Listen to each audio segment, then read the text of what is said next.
एक गोष्ट आपण लक्षात घेतली पाहिजे की महाविकास आघाडीच्या ज्यावेळेला सभा असतील तर आपण मुद्दाम त्याचे व्हिडिओ काढून बघा की उद्धवसाहेब येतात, मूठ वर करून दाखवतात.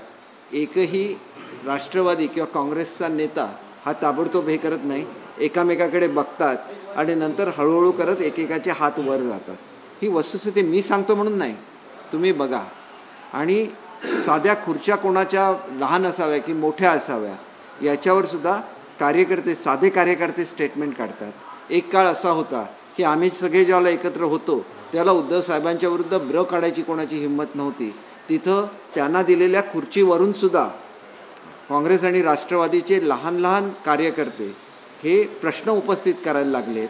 एक काळ असा होता की ज्यावेळेला मोठ्यात मोठा नेता हा मातोश्रीवर यायचा आणि ही मातोश्रीची एक गरिमा राहिलेली आहे, हे एक मातोश्रीचं पावित्र्य राहिलेलं आहे की बाळासाहेब मातोश्रीच्या बाहेर कधी गेले नाही आणि सर्व नेते हे बाळासाहेबांना भेटायला मातोश्रीवर येत होते.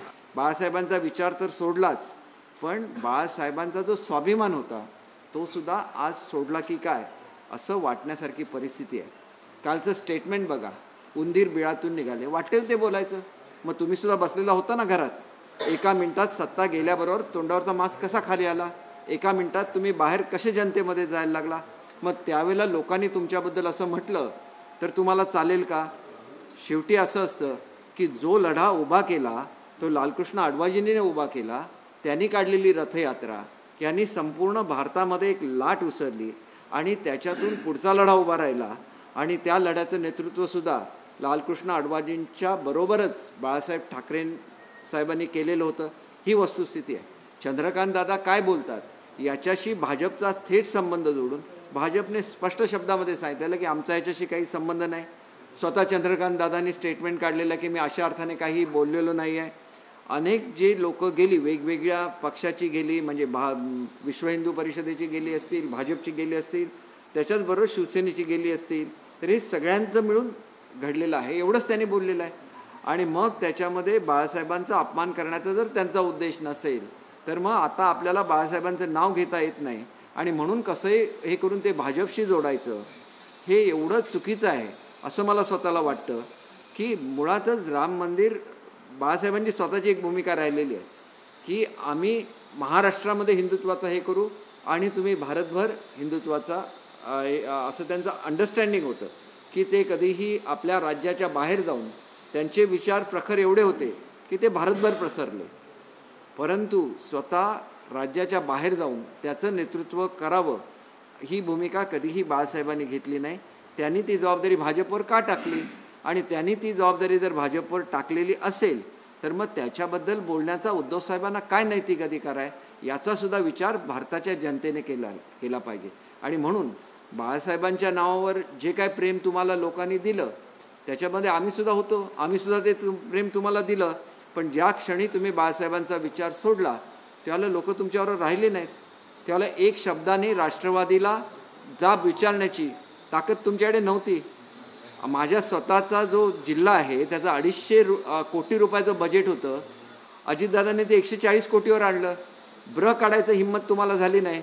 माझ्या जिल्ह्यातले 400 कोटी रुपये अजितदादांनी परत घेतले. त्यावेळेला मी स्वतः अजितदादांना भेटलो कारण माझे त्यांच्याशी जुने संबंध आहेत. त्यांनी सांगितलं की हा माझा विचार आहे, पण मुख्यमंत्र्यांनी सांगितलं तर तुझी जी स्कीम आहे जी कोकणासाठी आहे तीसुद्धा सुरू राहील आणि हे पैसेसुद्धा तुमच्याकडे राहतील. सांगितलं का त्यांनी? साधं कोकणी माणसाचं ज्याच्या ह्याच्यावर शिवसेना मोठी झाली की बाळासाहेबांच्या जीवाला जीव देणारे सगळे सिंधुदुर्ग आणि रत्नागिरी जिल्ह्यातले होते. काय न्याय दिला तुम्ही त्या जिल्ह्यांना? हा प्रश्न आहे. आणि म्हणून एक गोष्ट लक्षात घेतली पाहिजे की ज्यांची साधी हिंमत, बाळासाहेबांचा उल्लेख हिंदू हृदय सम्राट म्हणून करण्याची हिंमत नाही झाली 2.5 वर्षामध्ये, मग ह्याला काय म्हणायचं? आणि तुम्ही दुसऱ्यांना उंदीर म्हणायचं, वाटेल तशी टीका करायची, पंतप्रधानांच्यावर टीका करायची. तुमचं पंतप्रधानांच्या बरोबर काय बोलणं झालं ते प्रत्येक गोष्टीचं मला माहिती आहे.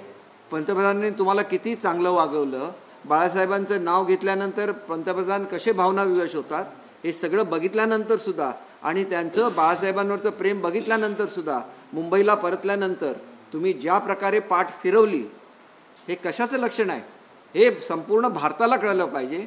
की इथं तर एकतर मोदींच्यावर विनाकारण टीका करत राहील की मोदी साहेबांच्यावर, ज्यांनी बाळासाहेबांचं स्वप्न पूर्ण केलं, 370 कलम त्यांनी हटवून दाखवलं, राम मंदिराची उभारणी करून दाखवली. तुम्ही केवळ बोलता, करत नाही.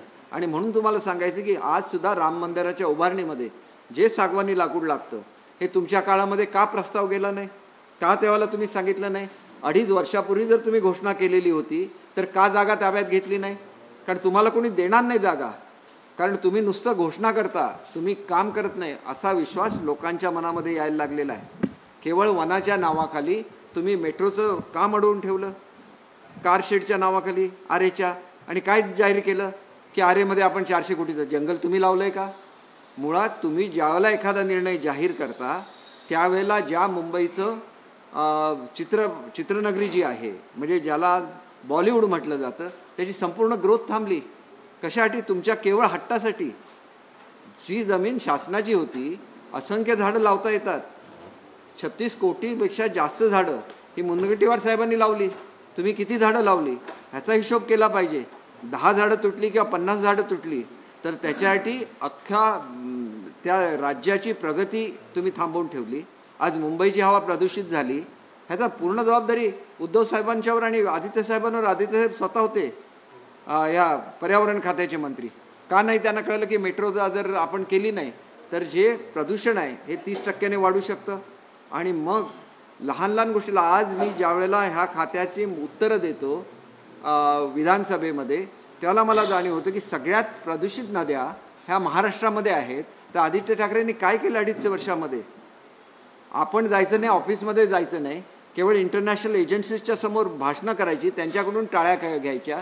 त्यांची भारताचं कमीपणा करायला इंटरनॅशनल एजन्सी असतातच, त्याच्याबद्दल काही हे नाही. परंतु इंटरनॅशनल एजन्सीज चांगलं कुठल्या काम करत असतील तर त्यांच्याकडून कशी बक्षिसं घ्यायची, एवढ्यापुरतं तुमचं मर्यादित जर हेतू असेल पर्यावरणाचा, तर पर्यावरणाची जबाबदारी या सरकारने घेतलेली आहे. उत्कृष्ट पर्यावरण कसं असेल हे सुद्धा आम्ही तुम्हाला दाखवून देऊ. आणि म्हणून आम्ही काम करतो, आम्ही दाखवण्यासाठी काम करत नाही. 14 तारीखला बाबासाहेबांना अभिवादन करताना आम्हाला एक मॉरल राईट राहायला पाहिजे. आज सगळी समाज मंदिरं दुरुस्त होत आहेत मुंबईतली, मुंबई शहरातली मी तुम्हाला गोष्ट सांगतो जिथं मी पालकमंत्री आहेत. 40 ठिकाणी आम्ही अभ्यासिका करतोय. मुलांनी चांगला अभ्यास करायचा असेल तर छोट्याशा घरामध्ये ते राहतात, त्यांच्यामध्ये वातावरण नसतं.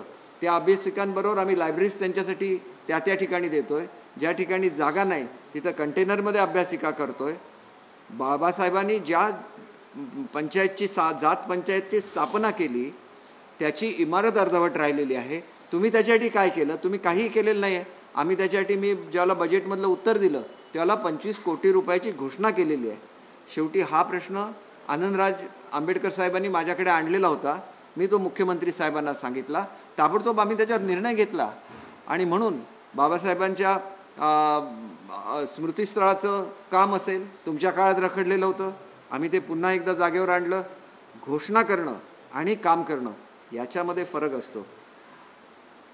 बाळासाहेबांनी एक हाक घातला आहे की शिवसैनिक रस्त्यावर उतरायचा आणि तो लढा द्यायचा.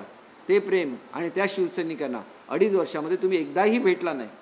आणि म्हणून सगळे ज्येष्ठ शिवसैनिक हे शिंदेसाहेबांच्यावर का आले? अयोध्येच्या लढ्याबद्दल तुम्हाला काय बोलायचं? तुम्ही कधीच अयोध्येला गेला नाही ज्याला लढा चालू होता त्यावेळेला. मी कधीही आजपर्यंत टीका केलेली नाही आहे उद्धव साहेबांच्यावर. पण ही काय पद्धत आहे? कशा तऱ्हेने बोलायचं असतं, कशा तऱ्हेने ज्या प्रकारे भारताची संस्कृती पुन्हा एकदा पुनर्जीवित करण्यासाठी जे योगदान आदरणीय मोदी साहेबांनी दिलं, संपूर्ण जगामध्ये आज भारताचं नाव आहे. तुम्ही प्रत्येक वेळेला मोदी साहेबांचं नाव करता, प्रत्येक वेळेला त्यांच्यावर टीका करता, आणि त्या मोदी साहेबांनी तुम्हाला किती प्रेम दिलं हे सुद्धा एकदा जनतेला कळून दे. आणि म्हणून मी सांगतो की हे सगळं करत असताना मातोश्रीचा मानसुद्धा आज तुम्ही संपवलेला आहे. तुमच्या प्रश्नाचं उत्तर म्हणून सांगतो की कधीही मातोश्रीवर प्रत्येकजण गेलेले आहेत. अगदी पवारसाहेबसुद्धा भेटायचं झालं. पवारसाहेब ज्येष्ठ आहेत, माझं काही त्याच्याबद्दल हे नाही. परंतु पवारसाहेबांनी तुम्हाला चोख उत्तर दिलेलं आहे त्यांच्या पत्रकार परिषदेमधून. आणि म्हणून मी तुम्हाला एकच विनंती करतो की ज्या ज्या महाविकास आघाडीच्या रॅलीज झाल्या त्याच्यामध्ये उद्धव साहेबांच्या ॲक्शन्स बघा आणि त्याच वेळेला शेजारी उभ्या असलेल्या राष्ट्रवादी आणि काँग्रेसच्या नेत्यांच्या चेहऱ्याकडे बघा आणि त्यांच्या रिॲक्शन्स बघा. डोळा हे करणं हे ठीक आहे, म्हणजे ते तर एकाच ह्याने केलं. म्हणजे दादानी कदाचित हे केलं असेल की ते आल्यानंतर म्हणजे ह्याचा अर्थ तुम्हाला काय किंमत राहिलेली आहे याचा विचार तुम्ही स्वतः केला पाहिजे ना. मी तर डोळा मारायला सांगितला नाही. त्यावेळेला ज्यावेळेला तुम्ही असा हात वर करत होता त्यावेळेला जयंत पाटील साहेब शेजारी होते ना. त्यांची रिॲक्शन तुम्ही व्हिडिओवरून काढून बघा. शेवटी हे मोठे मोठे नेते आहेत, त्यांनी महाराष्ट्रासाठी काम केलेलं आहे आणि त्यांच्या विरुद्ध त्यांनी तुमच्या विरुद्ध लढा दिला, त्यांनी तुमच्या विरुद्ध लढा दिला. हा राजकीय लढा असतो. परंतु सत्तेसाठी किती खाली जायचं याच्या मर्यादा आता ओलांडलेल्या आहेत. शेवटी शिवसैनिकांनी सुद्धा जागृत झालं पाहिजे. ही लाचारी कुठेतरी संपली पाहिजे आणि त्याच्यासाठी आज केवळ सहानुभूतीची लाट निर्माण करणं आणि लोकांना आपल्याबरोबर ठेवणं याच्यापेक्षा एक कलमी कार्यक्रम एवढाच आहे, दुसरा कुठलाही नाही. शेतकऱ्यांना तुमच्या काळामध्ये का मदत झाली नाही, आमच्याच काळात का झाली? पण तुम्ही फक्त घोषणा करता, आम्ही शेतकऱ्यांच्या खात्यावर पैसे पोचवतो. गंभीर दखल मुख्यमंत्री महोदयांनी घेतली. एवढंच नाही तर राज्य स्तरावरच्या आणि केंद्र स्तरावरच्या लोकांना सुद्धा आपल्या तीव्र भावना कळवलेल्या आहेत. परंतु चंद्रकांत दादांची भूमिका म्हणजे भाजपची भूमिका नाही असं स्पष्ट शब्दामध्ये भाजपने सांगितलेलं आहे. आपण या अर्थाने बोललो नव्हतो याचा खुलासासुद्धा चंद्रकांत दादांनी केलेला आहे आणि त्याच्यामुळे मुख्यमंत्री आमचे हे थेट ॲक्शन घेतात. ते कोणाला घाबरत नाहीत. बाळासाहेबांच्या प्रश्नामध्ये तुम्ही साधं त्यांना हिंदू हृदय सम्राट म्हणत नव्हता. नुसती चंद्रकांत दादांची एक रिॲक्शन आल्यानंतर काल त्याच्यावर त्यांनी ताबडतोब आपली भावना ही सगळ्यांना सांगितलेली आहे. ती कुठेही लपवून ठेवलेली नाही आणि याच्यापुढे कोणाचीही हिंमत होणार नाही बाळासाहेबांच्याबद्दल काही बोलण्याची. अमित शहा यांनी म्हटले की निवडणुकीची 15 वर्षे वक्तव्य करण्यापेक्षा केंद्र सरकार आणि राज्य सरकारच्या कामाबद्दल नेत्यांनी बोलावं. एक ह्याचा अर्थ काय आहे, हे कोणाला बोलले? चंद्रकांत दादांना बोलले. बरोबर आहे ना. शेवटी असं आहे की चंद्रकांत दादा ज्येष्ठ नेते आहेत, ते भाजपचे अध्यक्ष राहिलेले आहेत.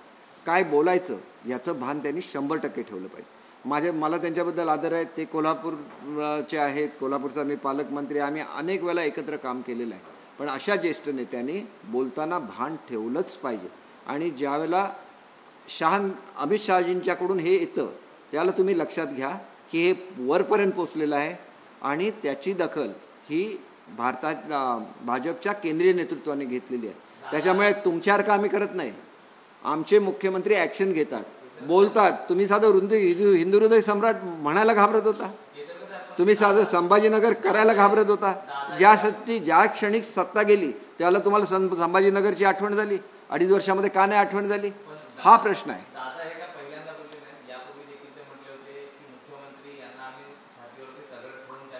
हे बघा, एक गोष्ट अशी आहे की शेवटी दादा राजकारणामध्ये आहेत. राजकारणामधलं आपलं स्थान टिकवायचं असलं तर आपल्याला संयमाने बोलायला लागतं. हे काय मी त्यांना शिकवलं पाहिजे का? ते माझ्यापेक्षा ज्येष्ठ आहेत. शेवटी संयम हा प्रत्येकाने पाळलाच पाहिजे आणि राजकारणामध्ये जी लोक मोठी झालेली असतात त्यांनी अधिकचा संयम पाळला पाहिजे असं मला वाटतं.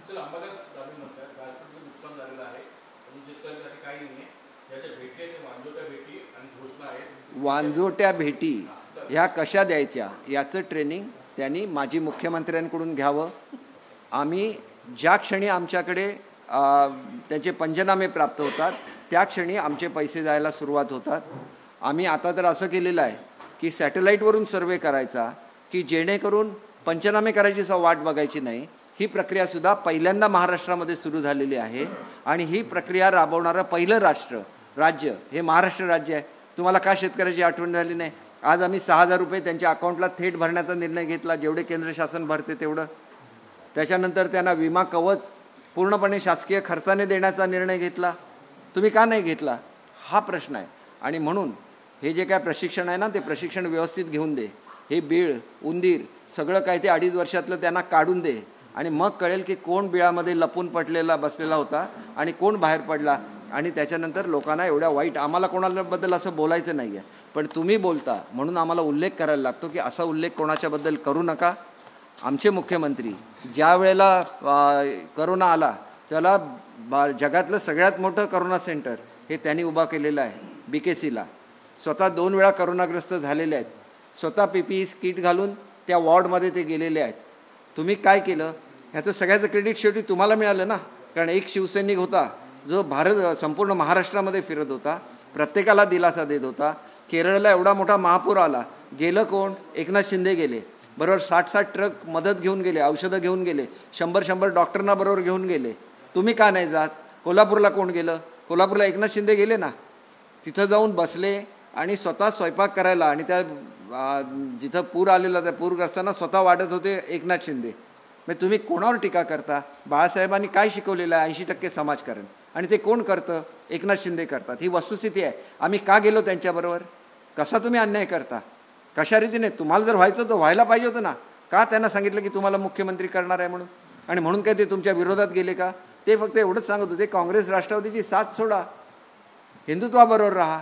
काय चूक आहे त्याच्यामध्ये? संजय राऊतांनी टीका केलेली आहे. संजय राऊत म्हणतात की चंद्रकांत पाटील हे काल चुकीचं बोलले, पाटलांनी बाळासाहेबांचा अपमान केला, हिंमत असेल तर राजीनामा मागा, अपमान सहन करता हा फडतूसपणा, बाळासाहेबांच्या अपमानानंतर ही मुंडे गप्प का? एक आहे त्यांनी वापरलेला शब्द हा त्यांना चफकळ बसतो. असं आहे की प्रत्येक वेळेला हे झालं की राजीनामा द्या, ते झालं की राजीनामा द्या, कारण तुम्ही आमच्याविरुद्ध निवडणुका जिंकू शकत नाही. तुम्ही प्रत्येक वेळेला सांगायचं की राजीनामा देऊन तुम्ही तुमची युती करा. मग तुम्ही राजीनामा दिला होता का?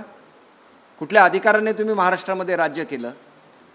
आणि चंद्रकांत दादा बोलले त्यावेळेला त्याचं उत्तर मुख्यमंत्री महोदयांनी दिलेलं आहे. स्वतः अमित शहाजींनी त्याचं कान पिळलेले आहेत चंद्रकांत दादांचे. तुमच्या काळात असं कधी झालं आहे का? सत्तेसाठी तुम्ही साधं, मी तुम्हाला पुन्हा पुन्हा का उल्लेख करू? बाळासाहेबांच्याबद्दल हिंदू हृदय सम्राट म्हणण्या एवढी सुद्धा तुमची हिंमत नाही. तुम्ही हिमतीबद्दल काय बोलायचं? सर हिंदी में एक बार ब्रीफ कर दीजिए. एमवीए में क्या सब कुछ आपको लगता सही चल रहा है? क्योंकि जिस तरह से हाल के दिनों में शरद पवार का बयान आया था, जो तमाम विपक्षी पार्टियां मुद्दे उठा रही थी, उन तमाम मुद्दों को शरद पवार ने सिरे से खारिज कर दिया. उसके बाद ये बैठक होती, गुपचुप तरीके से होती है और दोनों पार्टियों की तरफ से अभी तक कोई आधिकारिक रिएक्शन नहीं आया है. ये कहा जा रहा है कि शरद पवार ने उद्धव ठाकरे को भी नसीहत दी है, क्योंकि भाषा पर कल जो उन्होंने प्रेस कॉन्फ्रेंस में इस्तेमाल किया, इसके पहले फडणवीस को फड़तूस कहा था, उसको लेकर भी बातचीत हुई. देखिए, शरद पवार जी एक ज्येष्ठ नेता है जिन्होंने अपने देश के लिए बहुत सारा काम किया है. कृषि के क्षेत्र में जो क्रांति हुई है उसके भी प्रणेता शरद पवार जी रह चुके हैं. और खुद मोदी जी बोलते हैं कि मुझे अगर कुछ एडवाइस की ज़रूरत होती है तो मैं शरद पवार जी से सलाह मसलत करता हूँ. इसका मतलब साफ है कि मोदी साहब ने इतना काम किया कि पूरे भारतवर्ष में पूरे जग में भारत का नाम हो गया. देखिए, हम लोग 11 क्रमांक की अर्थव्यवस्था, 90वें क्रमांक की अर्थव्यवस्था थी, वहाँ से हम लोग 5वें क्रमांक पे आ गए. मतलब भारत का दर्जा बढ़ रहा है, एक आत्मसम्मान हर भारतीय को मिल रहा है. और जो नेता ये सब कर रहा है उसी को आप क्रिटिसाइज़ करेंगे तो ये गलत चीज़ है. उनका यही कहना था कि आपको भारत का अभिमान रखना है. अगर इंटरनेशनल एजेंसीज भारत की किसी भी व्यक्ति की अगर वो उनको डिफेम करते हैं तो उससे फ़र्क किसको आता है? एक आम नागरिक को आता है जो निवेश करता है स्टॉक एक्सचेंज में. वो निवेश करता है शेयर्स में, और वो शेयर्स कौन से रहते हैं? वो इंफ्रास्ट्रक्चरल एक्टिविटी के जो ये है इन्वेस्टमेंट है. जिस देश ने इंफ्रास्ट्रक्चर में इन्वेस्टमेंट की वो देश बढ़ते गया. अमेरिका में अच्छे रास्ते हो गए तो अमेरिका एक महान देश बन गया. तो इन्वेस्टमेंट करने की ताकत किस में है? वो भारत के आम नागरिक में है. अगर उसी का आप नुकसान करेंगे और वो भी राहुल गांधी जैसे नेता प्रदेश में जाएंगे और अपने देश के खिलाफ ही भाषण करेंगे और जो तालियां मिलती है उसके लिए वो आनंदित होंगे, तो उन्हें अपने इंदिरा जी के बारे में सोचना था, जिन्होंने एक प्रतिष्ठा दी थी उस वक्त भी पूरे विश्व में भारत को. उस वक्त भी अटल बिहारी जी ने बोला, साक्षात दुर्गा की उपमा उन्होंने दी थी. तो इसको अपोजिशन, रिस्पॉन्सिबल अपोजिशन पार्टी बोलते हैं. तो पवार साहब भी रिस्पॉन्सिबल अपोजिशन लीडर है. इस तरह का जो वक्तव्य है, मैंने खुद शरद पवार जी के साथ काम किया है, पवार साहब के साथ. अगर वो छोटा सा लड़का भी आएगा स्कूल गोइंग, अगर ये यूथ भी आएगा तो उसको वो हम लोग मराठी में उसको एकेरी बोलते, मतलब सिंगुलर नाम से उसका उल्लेख नहीं करते, उसको भी आप बोलते. तो ये महाराष्ट्र का कल्चर है. और जिस तरह से आज उद्धव साहब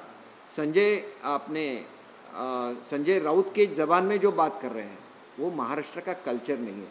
इसीलिए अगर उन्होंने नसीहत दी होगी तो उनका जो एज है उस हिसाब से वो दी है। और उन्होंने ये भी खुलेआम बोल दिया है कि आप इसी तरह से बर्ताव कर रहे हैं तो हमें आप it don't take us for granted, हमें आप गृहित मत ये कीजिए। वो भी अलग से निर्णय ले सकते हैं क्योंकि उनका वो कल्चर है, वो बहुत ही कल्चर्ड नेता है। तो इस तरह का बर्ताव वो सहन नहीं करेंगे, इसके बारे में मुझे तो पूरा यकीन है।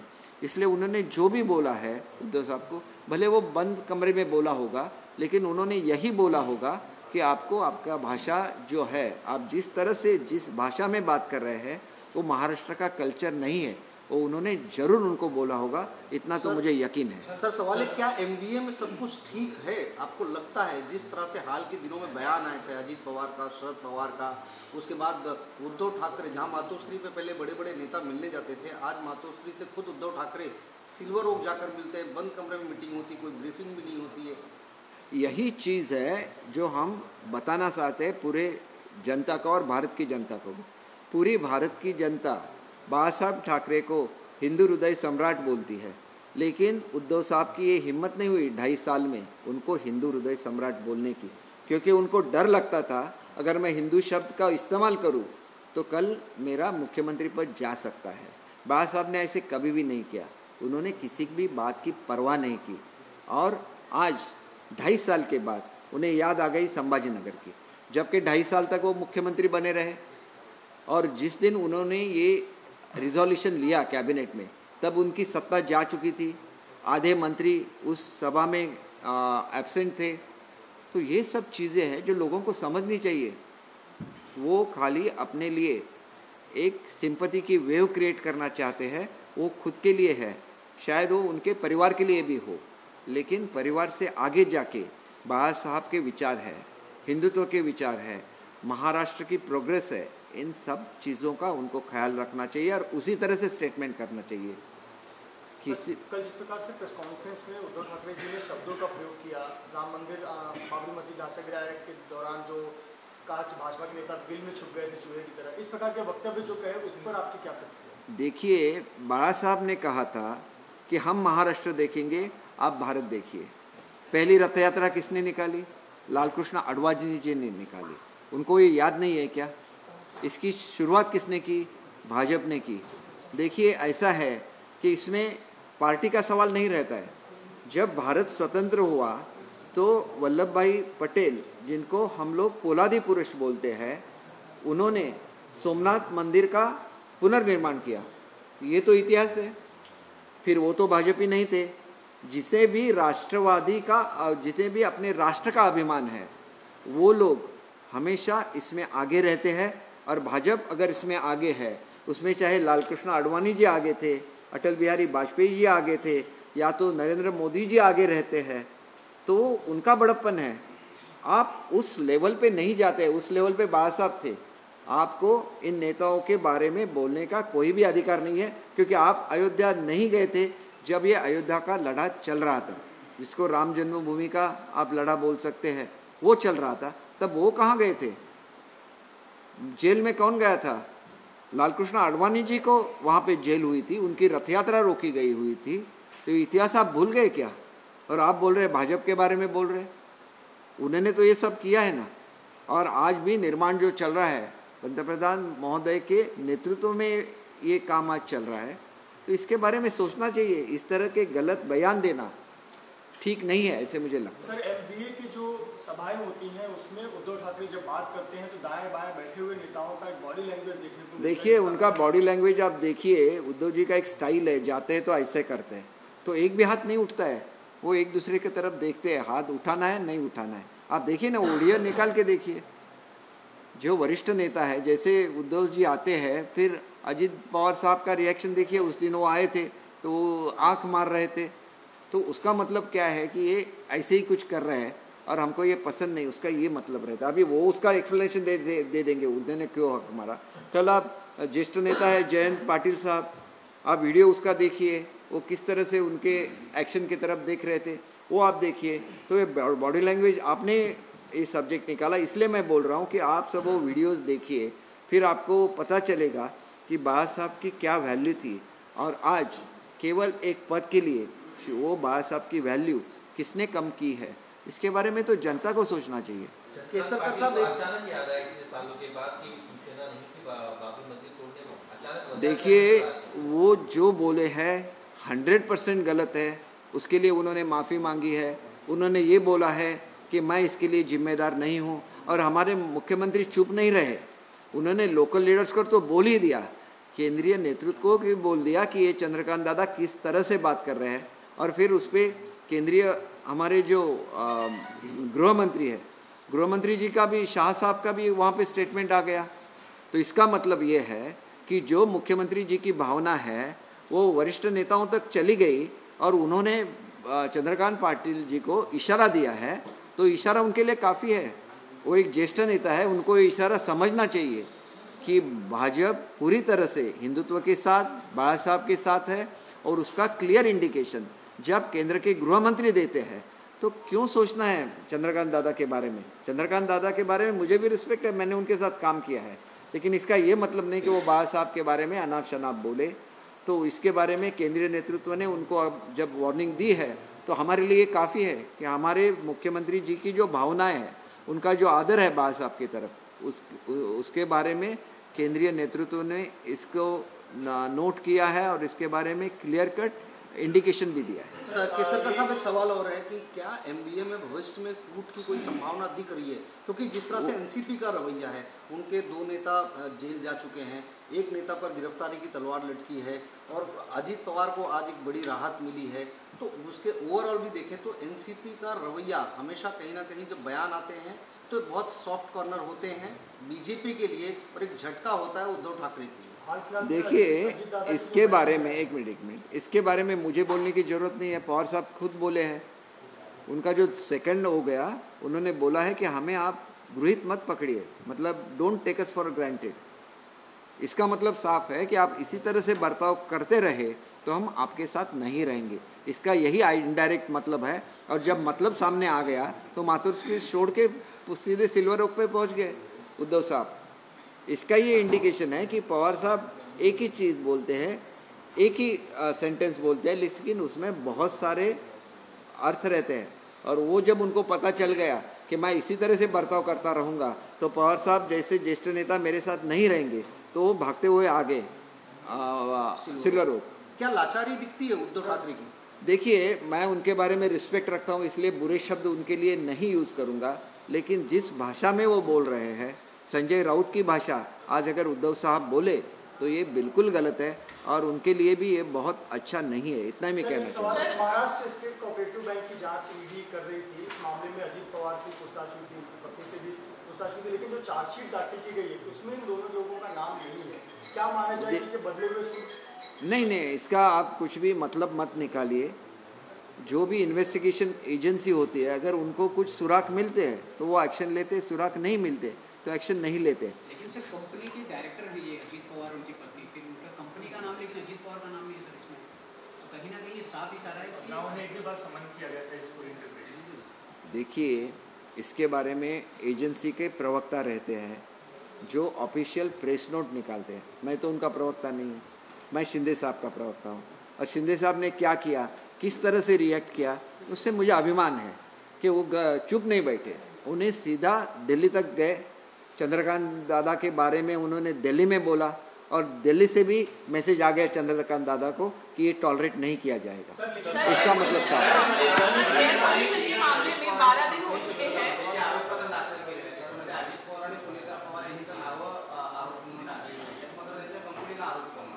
हे बघा, मी काय, मला ह्याच्याबद्दल जास्त माहिती नाही, परंतु आपल्यापैकी ज्या लोकांना कंपनी ॲक्ट माहिती आहे त्याप्रमाणे कंपनी ही एक सेपरेट एंटिटी असते। मी जर एक इंडिव्हिज्युअल आहे तर मला इंडिव्हिज्युअल एंटिटी असते, तसंच लिमिटेड म्हणून कंपनी, त्यांची कंपनी कसली आहे मला माहिती नाही, लिमिटेड कंपनी म्हणून जर ती रजिस्टर्ड असेल तर ती एक सेपरेट एंटिटी असते, आणि त्या एंटिटीमध्ये काय ॲक्शन घ्यायची ते ईडी ठरवेल ना, तो माझा प्रश्न नाही आहे। परंतु त्याच्यामध्ये कंपनीचं ज्याला नाव येतं त्याला कंपनी ही एक स्वतंत्र, त्याला अस्तित्व हे कायद्याने कंपनीला दिलेलं आहे असं मला वाटतं। के साथ साथ ईवीएम के मामले में शरद पवार जी ने जिस तरीके से पीएम की डिग्री को लेकर 100 सॉफ्ट कॉर्नर दिखाया बीजेपी को लेकर, और अब जो है ईडी के चार्जशीट में ये सामने आता है कि अजित पवार या उनकी पत्नी का नाम नहीं मेंशन किया जाता है। आपको ये कहीं ना कहीं महाराष्ट्र की राजनीति में बदलता हुआ रूप दिख रहा है? क्योंकि देखिए, मैं एक चीज़ आपको बोलता हूँ कि पवार साहब एक ऐसे नेता है कि वो खुद चल के बोले थे कि मैं ईडी के इसमें आऊँगा, तो वो अलग किस्म के नेता है। उन पे ऐसा आरोप लगाना बिल्कुल ठीक नहीं है। वो राष्ट्र के हित में सोचते हैं, और राष्ट्र को अगर समर्थ नेतृत्व मोदी साहब ने दिया है और उसको वो अगर सपोर्ट करते हैं उस नेतृत्व को, बदनामी किसकी होती है? आप देखिए, आज राहुल गांधी जी बोल रहे हैं, राजीव गांधी जी का एक्सप्लेनेशन ये लीजिए, एग्जाम्पल लीजिए कि उनको बदनाम किया गया और वो बदनाम करके उनका राज चला गया। उसमें कौन? उनके ही सहकारी थे। विश्वनाथ प्रताप सिंह जी ने उनके बारे में कुछ बोला था तो उनके ही सहकारी थे, उसमें भाजपा ने तो कुछ नहीं बोला था। लेकिन एक एग्जाम्पल है कि किस तरह से जो ऑनेस्ट पर्सन है उसको अगर आप बदनाम करते हैं तो उसकी ताकत कम हो जाती है। और यही साजिश भारत के पंतप्रधान मोदी साहब के बारे में चल रही है। और दुर्दैव की बात यह है कि जो राजीव गांधी इसके शिकार हो गए, उनका ही लड़का ये मुहिम चला रहा है।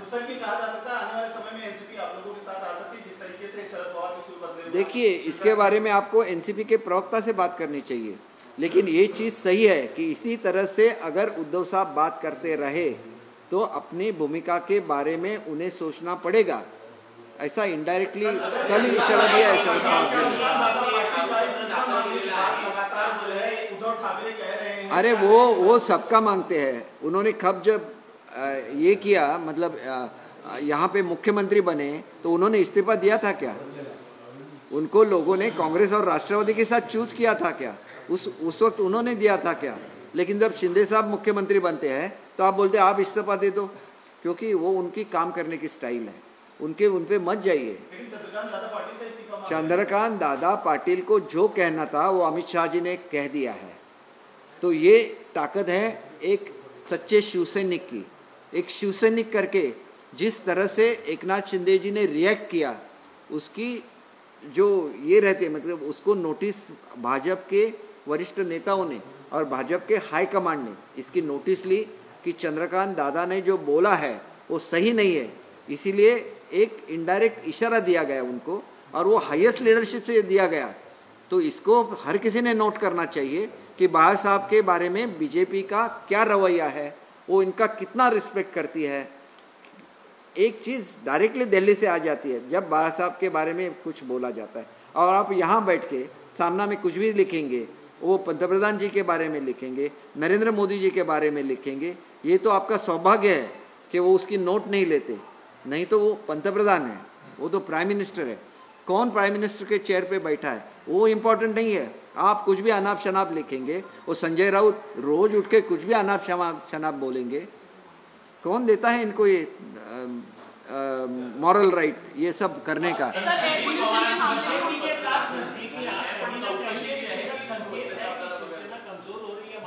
शिवसेना, देखिए शिवसेना हम हैं, बाला साहब के विचार हमारे साथ है। ये एक सिंपैथी की वेव क्रिएट कर रहे थे, मुझ पर अन्याय हो गया, मेरा मुख्यमंत्री पद लिया गया। हम लोग भी जब छोटे होते हैं क्रिकेट खेलते थे तो जिस बच्चे का वो बैट बॉल रहता है उसको अगर आउट कर दिया तो वो क्या करता है, अपने बैट बॉल निकाल लेता है और घर चला जाता है। हमारा गेम वैसे ही रह जाता है। इस तरह का बर्ताव वो कर रहे थे कि वो अपना, देखिए मेरी शिवसेना है, आप अगर शिवसेना में नहीं रहेंगे, मैं बाला साहब के विचार के साथ नहीं रहूं, भले मैं कांग्रेस राष्ट्रवादी के साथ भी जाऊं तो भी आपको खेलना ही है मेरे साथ, नहीं तो मैं मेरा स्टम्प, मेरे बैट, मेरा बॉल लेके निकल जाऊंगा। ऐसे जो बर्ताव बच्चे करते हैं, इस तरह से बर्ताव पॉलिटिक्स में नहीं होना चाहिए, ऐसे ही मुझे लगता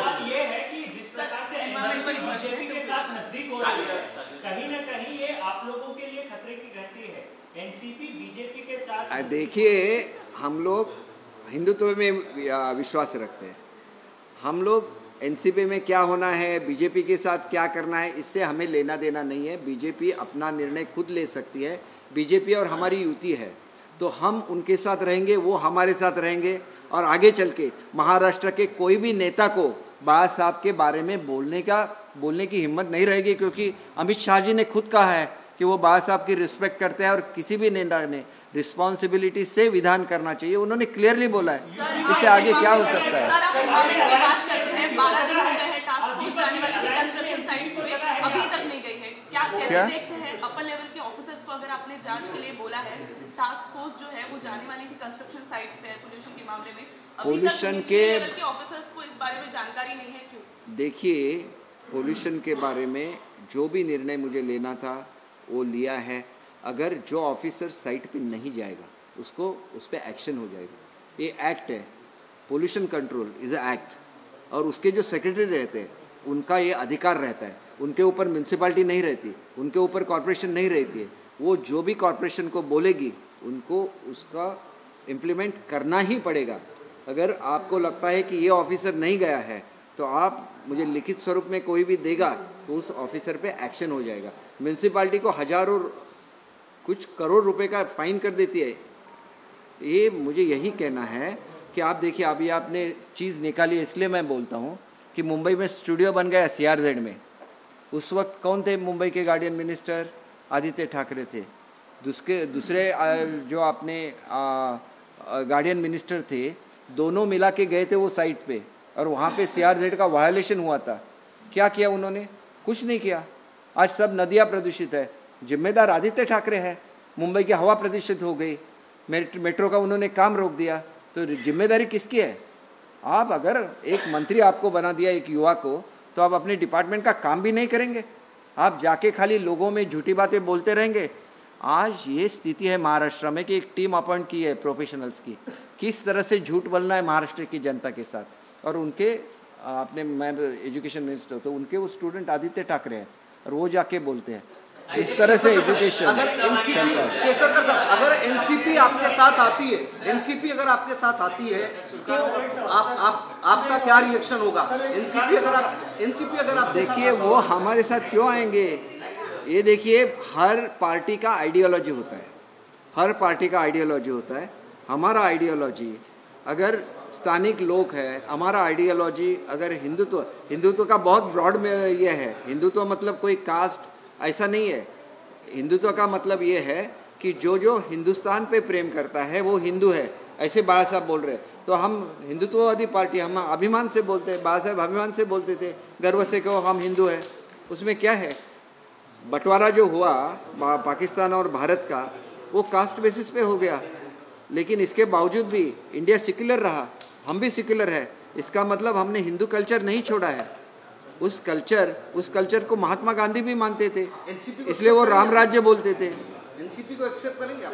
देखिए, एनसीपी को एक्सेप्ट करना या नहीं करना ये अलग बात है, क्योंकि एनसीपी एक रीजनल पार्टी है। उनका नेशनल पार्टी का सिंबल तो चला गया, अभी वो रीजनल पार्टी बन गई। तो रीजनल पार्टी अपना स्टैंड क्या है वो रीजनल पार्टी डिसाइड कर सकती है। और पवार साहब सर्वोच्च नेता है, कल वो नेशनल पार्टी भी शायद बन जाए, उसके बारे में मुझे कुछ नहीं बोलना है, लेकिन पवार साहब जो भी बोलेंगे वही एनसीपी की नीति रहेगी। तो हम किसी के साथ नहीं जाने वाले हैं, हम हिंदुत्व के साथ जाने वाले हैं। और बीजेपी और हमारी जो युति है वो बहुत ही इकट्ठा है, हम लोग और मन से इकट्ठा है। ये युति ऐसे ही रहेगी महाराष्ट्र में।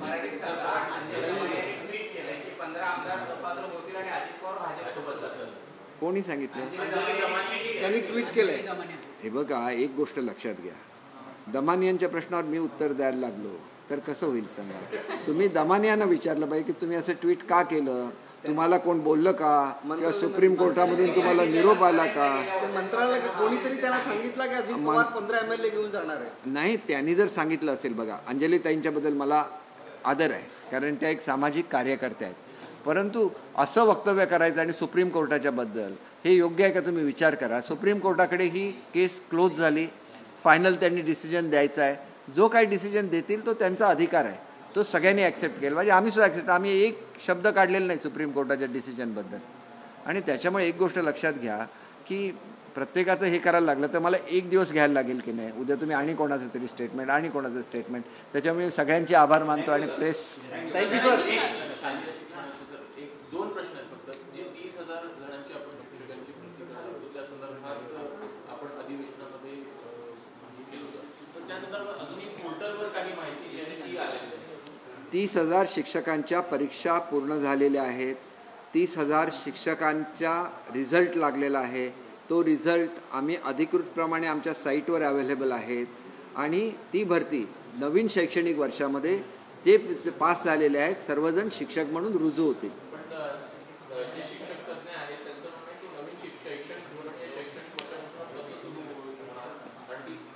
हे बघा, नवीन शैक्षणिक धोरण हे खूप विस्तृत आहे. हे टप्प्याटप्प्यानेच आणायला लागेल. कारण त्याच्यामध्ये आज जर तुम्ही बघितलं तर ग्रामीण भागामध्ये नर्सरी नाही आहेत, ज्युनियर सिनियर KG नाही आहेत, तर ते अगोदर सिस्टममध्ये आणायला लागेल. अंगणवाडीच्या सेविकांना ट्रेनिंग द्यायला लागेल. ट्रेनिंग ऑलरेडी सुरू झालेलं आहे. ज्युनियर सिनियर KGचा अभ्यासक्रम तयार करायला लागेल. ती प्रक्रिया सुरू झालेली आहे. आणि त्याच्यानंतर प्री प्रायमरी ही 4थीच्या ऐवजी आता 5वीपर्यंत होणार आहे. 6वी 7वी 8वी आणि प्रायमरी 7वीपर्यंत असायची, त्याच्याऐवजी 8वीपर्यंत आता प्रायमरी होणार आहे. मग हे बदल घडवायला या वर्षामध्ये आपल्याला आणि थोडं काम करायला लागेल. आणि त्याच्यानंतर जी काय पंतप्रधान महोदयांची अपेक्षा आहे व्यावसायिक शिक्षणाची, त्याच्यामधलं थोडं तरी व्यावसायिक शिक्षण यावर्षी सुरू करायलाच लागेल.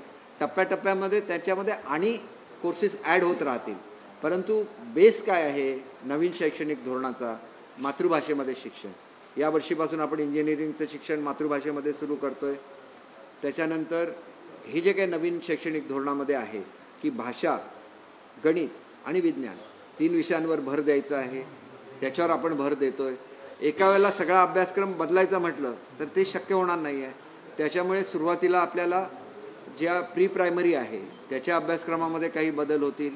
आणि हे बदल करणं हे माझं शिक्षण मंत्री म्हणून काम नाही, त्याच्यावर तज्ज्ञ लोक काम करत आहेत. आणि जसं जसं याच्यावर रिझल्ट्स येतील तसं तसं त्याचं इम्प्लिमेंटेशन करत गेलं पाहिजे. एका मिनटामध्ये आपण इम्प्लिमेंटेशन केलं तर ते मुलांच्यासुद्धा पचनी पडणार नाही. सावकाश आपल्याला ही सगळा बदल घडवला पाहिजे. आणि या सगळ्याचा उद्देश असा आहे की भारत हा एक मजबूत देश बनला पाहिजे. नुसतं आज मी जर्मनीच्या एका शिष्टमंडळाबरोबर माझी बैठक झाली. यावर्षी त्यांना 4 लाख स्किल्ड लेबर पाहिजेत. लेबर म्हणजे लेबर नाही, स्किल्ड मॅनपॉवर पाहिजे. मग स्किल्ड मॅनपॉवर पोचवण्याची जबाबदारी जर आमच्यावर असेल तर पुढच्या काळामध्ये ह्या कोर्सेस केल्यानंतर मला त्यांना जर्मन भाषेतसुद्धा ट्रेनिंग द्यायला लागेल. आपल्या एक उगाच मनामध्ये असतं की इंग्रजी सगळ्यांना येतं म्हणून, जगात येत नाही. अमेरिका आणि ब्रिटन सोडलं आणि काही देश सोडले तर ही एक इंटरनॅशनल कम्युनिकेशन लँग्वेज आहे. उरलेल्या देशांमध्ये त्या त्या देशाच्या भाषेमध्ये बोललं जातं. मला त्या मुलांना शिकवायला लागेल फ्रेंच कसं बोलवायचं जर त्यांना फ्रेंचमध्ये आपलं करिअर बनवायचं असेल तर. काल माझी चर्चा झाली सामाजिक न्यायाच्या यांच्याशी की काही टेक्नॉलॉजीजच्या संदर्भात काही लोक काम करतात भारतामध्ये आणि एकदम गरीब मुलं, जशी घरकामाला काम करणाऱ्या एखाद्या महिलेची मुलं ही सुद्धा आज विमान तयार करण्याच्या प्रक्रियेमध्ये गेलेली आहे. मग त्याला जर पाठवायचं असेल, आपण एवढा पैसा खर्च करतो वेगवेगळ्या बाबींसाठी, मग ती मुलं जर परदेशामध्ये गेली, समजा फ्रान्समध्ये उत्कृष्ट ह्याचं इंजिनिअरिंग आहे एव्हिएशनच्या क्षेत्रातलं, तर तिथं ती मुलं कशी जातील याची आम्ही काळजी करत असतो. आम्ही असं बसून नाही काम करत, आम्ही दिवस रात्र लोकांचा विचार करत असतो, त्याच्यासाठी काम करत असतो. म्हणून हे जे काही शिक्षणामध्ये आपण बोलला हे फार महत्त्वाचं आहे. रोबोटिक्स आहे, आर्टिफिशियल इंटेलिजन्स आहे, कॉम्प्युटर सायन्स आहे. आम्ही या वर्षापासून सगळ्या मुलांना देतो आहे. त्यांच्या सायकोमेट्रिक टेस्ट आहेत जे नवीन शैक्षणिक धोरणामध्ये आहे, आम्ही या वर्षापासून करतो आहे. त्याच्यासाठी आम्ही पॅडियाट्रिक असोसिएशन बरोबर काम करतो आहे. मुलं 12वी झाल्यानंतर त्यांना थोडीच नोकऱ्या मिळायला पाहिजेत, याच्यासाठी आम्ही HCL बरोबर करार केलेला आहे. Tata institute of social sciences बरोबर करार केलेला आहे. आम्ही आतासुद्धा माझी शिक्षणाची मराठी भाषेच्या संदर्भातली मीटिंग आहे, दिवसभर मीटिंग चालणार. आम्ही काम करणारी लोक आहोत आणि म्हणून सांगतो हे काय करतात की हे स्टेटमेंट काढतात ना घाणेरडे आणि आमचा वेळ फुकट घालवतात.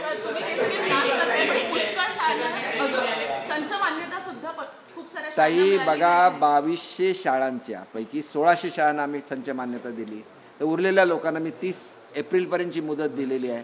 शेवटी त्यांची कामं त्यांनी सुद्धा केलीच पाहिजे ना. त्यांचं आधार कार्ड लिंकिंग मी करणार का? आधार कार्ड लिंकिंग केलंच पाहिजे. मी जसा लिबरल आहे, शिक्षकांना एकाला 1100 कोटी रुपये दिले, त्याच्याचबरोबर त्यांनी सुद्धा नियमाचं पालन केलं पाहिजे ना. आणि म्हणून मी तुम्हाला सांगतो शैक्षणिक क्षेत्रामध्ये मी दुसरा निर्णयाच्या संदर्भात विचार करतो आहे की DED हे आता डाईंग कॅडर आहे आणि त्याच्यामुळे DEDच्या विद्यार्थ्यांना आम्ही काय परीक्षेशिवाय घेऊ शकत नाही, परंतु त्यांच्यासाठी वेगळं कॅडर निर्माण करता येईल का? भले शिक्षकांना एवढं मोठं कॅडर नसेल, परंतु आज सगळे बेरोजगार आहेत.